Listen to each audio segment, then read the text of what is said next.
The Desi girl, 100%. I have achar with my sandwiches. इतना बुरा हाल हो गया अब इंडिया नहीं जाके याद ही नहीं है.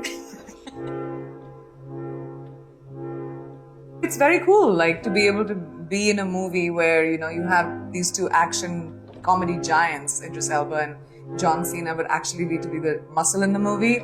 So I really enjoy it. Probably minimal. I would be someone who has that labubu in my bag. I have longer nails. I have mom nails right now. I love going to bungalow. It's like a really sense of home for me. And I get a hookup of Indian mangoes from Vikas, which is great. Like actual Daseri, Langda, like proper Indian mangoes. So yeah, made up a connection is great. I don't think I can't Tom Cruise. I mean, Tom Cruise is Tom Cruise for a reason. Like holding on to an airplane and flying, like that stuff that Tom and Akshay can do. Leave it to them to do that. That stuff I might be a little bit. I might need training. I love that I have my gigs. My favorite. Nick's replaced everything and everyone. He makes my heart so full. I launched, like you said, when I debuted, so little information around how what you're supposed to behave like if you're an actor. Now, every influencer even knows how to do it.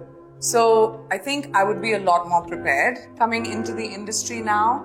Whether I was from the outside of the industry or inside of the industry, I don't think that conversation matters except opportunity maybe. But information and knowledge, I would have had a lot more. So maybe I would have been bold enough to pick a part like that. Acha chalo, chale, please, chalo, chale. Oh, a lot.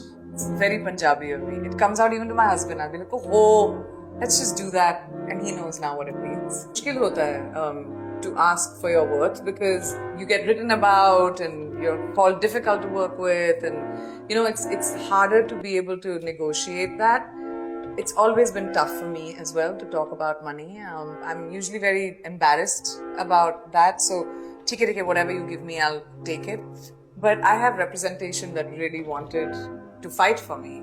And my team really wanted to fight for me. So I really appreciated that because now, having been in the industry for so long, where the inequality when it comes to finances is so much between men and women, I was kind of used to it. But I was reminded by my team of my worth, and since then it's been different.